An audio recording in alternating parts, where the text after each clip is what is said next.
Holmes. Here's the deal. You sing a gimme, you live. You brick, you don't. See, they call me Panic because I never do. How about you? You're not gonna kill me. Maybe I won't.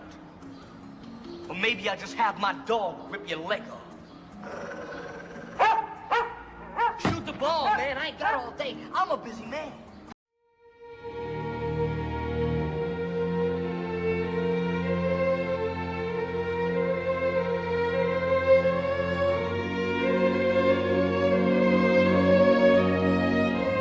Bunch of ball-washing bastards.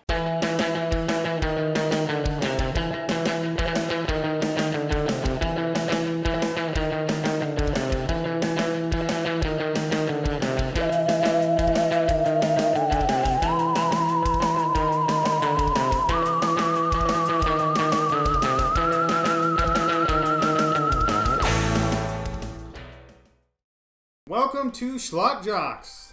This is episode 4. I'm Greg. I'm Tim. And this episode we are doing Ticks. The seminal mutant ticks-killing Clint Howard film of 1993. And the quintessential film featuring a gangstered out Alfonso Ribeiro. Indeed. If you've never seen this film, we have full spoilers ahead. This movie is about a group of ne'er-do-wells who are taken out to the woods by a couple of do-gooders to make them better people.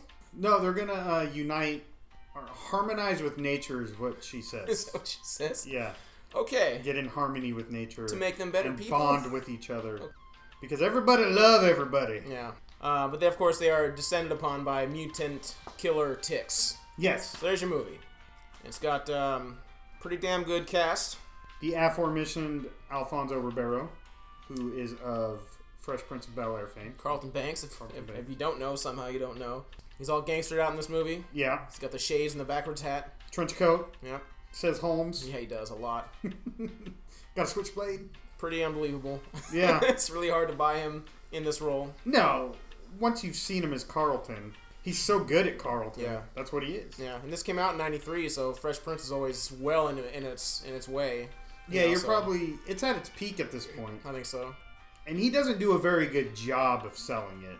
He's not a great actor. No. He's great at Carlton Banks, but anything outside of that is a little rough for him, I think. Yeah. Well, and he portrays this streetwise, but it's almost like out of a kids after school special type of thug. Yes, that's a good point. It's exactly like that. It's like if Saved by the Bell had a thug on their cast. Yes, it's clearly written by someone who doesn't know anything about that kind of life. No. Never listened to NWA or anything. So. No. He is a central character and one of the more entertaining aspects of it. For sure. Just because he's so bad. Yeah, exactly. Which is something you look for in a movie like this. Yeah. You know, and he delivers in spades. Then you got Seth Green. And this is early Seth Green, and he's playing like the same character he always played before Austin Powers. Like the nerdy, shy, wimpy ginger kid. Yeah, who apparently was left in the woods by his dad, so that makes him want to cry in the hallways at school. He gets nauseous for some reason. Yeah. Now he's out in the woods and he's reliving. Once again ditched by his dad. Somehow it's supposed to make him better. The dad drops him off with gangster Alfonso Ribeiro and just leaves him in the LA River or wherever they are. Yeah, I don't understand. Then you get Amy Dolenz, who was a childhood crush of mine. And she's popped up a bunch of times back in the day. She doesn't really work anymore. And then you have the man, the myth, the legend, Clint Howard. Oh, Clint Howard and his prolific B-movie career. Yeah. I think we looked it up. It was, 252 roles in his career, which is pretty damn impressive. And they're all perfect. Yep. And what's great about Clint Howard is he only has to be Clint Howard. Like, a director just has to be stand there and be Clint Howard. Say these lines. Please. It's going to be perfect. Be ugly as sin, because you are. Yeah. For those that don't know, Clint Howard is the brother of Ron Howard, who is not a pretty man. And Clint Howard is somehow uglier, but in a way that's endearing. Yeah. He might even agree how ugly he is. Well, he's made a career out of it. I was just about to say that. Yeah, exactly. Yeah. He is who he is. Not, having his brother be who he is helps. But and just his dad. And, right. Yeah, pretty They're a well-connected Hollywood family. Right, been around for a long time. But he's made his own. He carved out career. his own niche. Whereas Ron Howard has always been like A-level. Yeah. It's like Clint Howard is his bizarro world version of him. Exactly. Because he does nothing but B movies and bad comedies. Or like small roles in big movies, like Austin Powers. And I'm sure he's done. I'm sure he's been in some Ron Howard movies as well, in bit parts. Oh, I'm sure. Bizarro. Yeah. Ron Howard. That's funny. Yet even uglier. Poor guy. Yeah, sadly. He makes us ugly guys feel better about ourselves.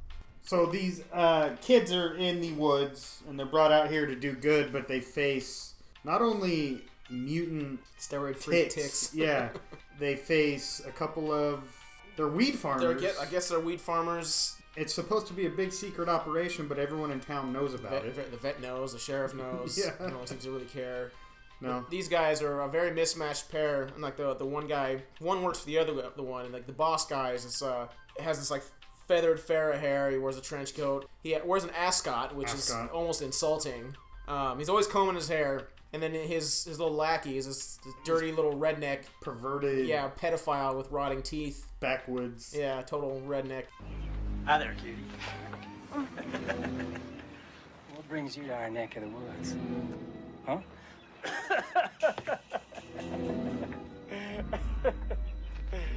Jerry. Manners. Yes, sir. A lot of times in this movie, the ticks will go to attack, but then the person will get away. But it seems like Alfonso, he just gets messed up throughout this whole movie. It seems like he gets attacked by ticks, he gets beaten, he gets shot. Yeah, his dog dies. His dog dies, which kudos to the filmmakers for that, because most movies will bitch out of killing the animal. But yeah, that's kind of the height of, well, until the ending, it's kind of the height of gore. And I mean, there's a little bit of gore here and there. Oh, well, with Clint Howard. Yeah, I was about to say, Clint Howard's his face scene, that whole scene, which is really, fantastic, really well done. But yeah, like Amy Dolenz gets bit on the neck. The daughter of the guy running the whole show, she gets bit on the back. And the only thing that really happens to them is there's a neurotoxin that the ticks have. Makes them hallucinate. Yeah. Then what? It's okay. But it all it builds to this crescendo. You get what is probably the best part of the entire movie. The effects guy supervisor on this is a guy named Doug Beswick. Yeah. And he did what? We found out like 2 of the Nightmare on Elm Street movies. 3 and 5, and he worked on Aliens. He worked on was there a Terminator? Darkman. I think there might have been Terminator. I'd have to look again, but he's got a very impressive visual effects resume. Yeah. And he was the special effects supervisor for this movie. And he wrote this screenplay like 2 decades before. So he wrote this in the 70s. So he had this idea, and I think just as a special effects guy, he wanted to make a giant tick. Or a bunch of them. Well, he succeeded in both. Yes. So, at one point in the movie, Alfonso finds one of the characters steroids when he's out in the woods wandering off after he gets attacked by the antagonist. For some reason, he's been beaten, he's been shot, he's been attacked by a tick. There's a tick like in his leg. For some reason, he thinks it's a good idea to eat steroids. I don't understand the thought process behind that, what he's trying to do. Well, you know, if you've got ticks running around in your body, what are you going to do? If you have steroids, you eat them, apparently. Yeah. So, Carlton, he's beaten, he's wounded, he's got a tick like up in his leg, he takes the steroids, he makes it back to the house when all the shit's going down. Mm-hmm. He dies, but... They cover him. And then, things happen, but then body starts twitching, and then you get these giant legs, like, coming out of his knees, out of his arms, and his body splits in half. We got a giant steroid freak tick out of Alfonso that we dubbed the Carl Tick. The Carl Tick. So it's pretty it's one of the best ideas I think I've ever seen in a movie. Oh yeah. What a great idea. That giant freak tick just to spawn out of someone's body. It's fantastic. It's so ridiculous. I love it. Yeah. Shit like this, that's why I love these movies. And it's amazing how long, when you think about it, Alfonso Ribeiro lived with a full-size tick running around and like just growing inside his body. Well, who knows when that even started, dude? I mean, yeah, I don't know, man. We can't. This is happening within hours. We cannot think about that. No. There was no. It was a head. When it was attached to his leg, he got the body off, but the head lodged itself in his leg. So not only did it grow a whole new body, but it became huge. So obviously none of this shit makes any sense. There's really no point in trying to break it down.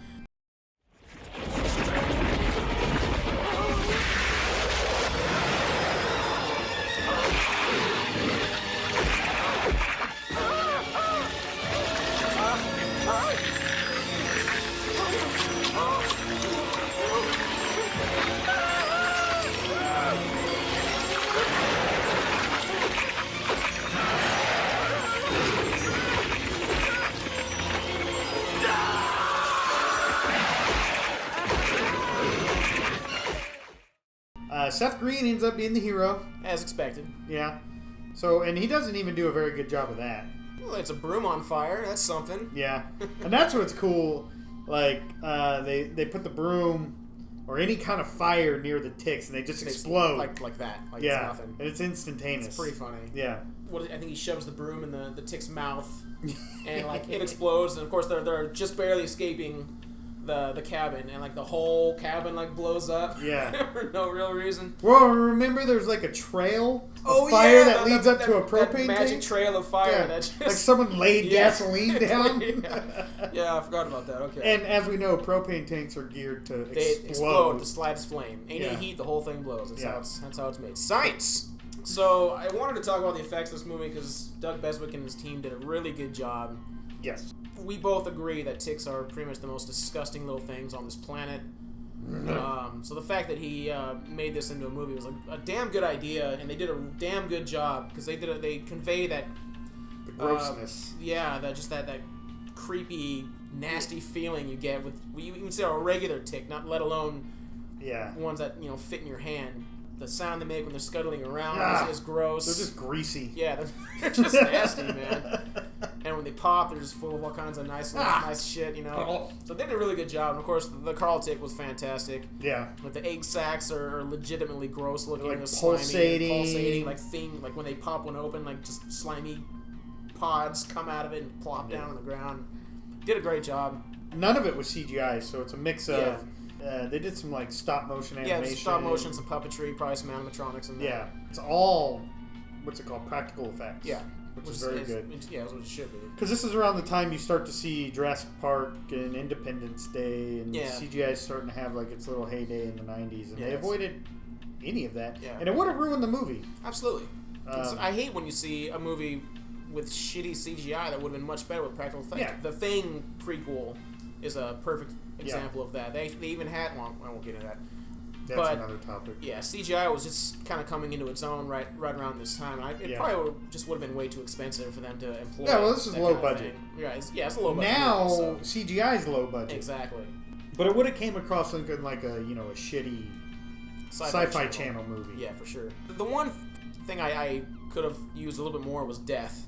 Yeah. And not enough people died in this movie. I had seen this, 25-something years ago and kind of forgot about it. Well, I never forgot about it, but I didn't remember who died, who lived. And I would have sworn that Amy Dolenz and her boyfriend, whose character we don't remember, but we each gave our own nicknames separate from each other and without any knowledge. Yeah, without any, like... I had no idea you gave him a nickname. Yeah. The nickname I gave him was 6 Minute Abs. And I call him Joey Abs. So, then we're on the same page with this guy. But he's a total, like, rich kid douchebag. She's like a rich bitch, snooty chick, You just want to smack her.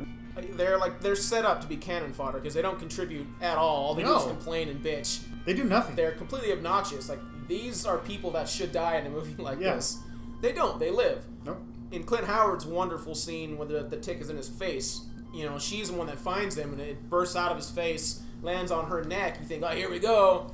She gets away, somehow gets the tick off. They didn't even show that. So that was unfortunate. Like, I could have used at least a few more deaths. Well, there was a whole bunch of those tropes in this movie. That you had, like, the quiet, shy girl. That person usually dies. Right.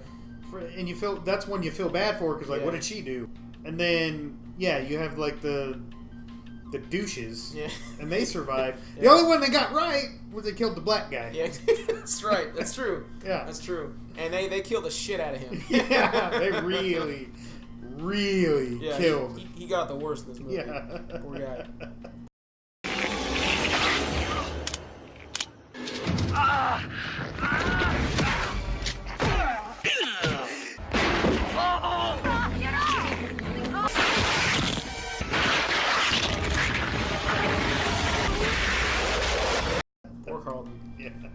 like I was telling you, I can't think of anything that... I'm not saying it's a flawless film. No, but it's... But there's nothing that just stands out like, oh, they really missed the mark. No, not at all. Everything you look for in a movie is in this. Yeah. You know, it's near perfect, really. Like, yeah. You will not be disappointed by this movie. No. The only thing is the, light on gore, light on death. So it almost... I had to ask you... was it PG-13? Because it could be a PG-13 movie. Yeah. And I think I'm basing that off, like, modern movies.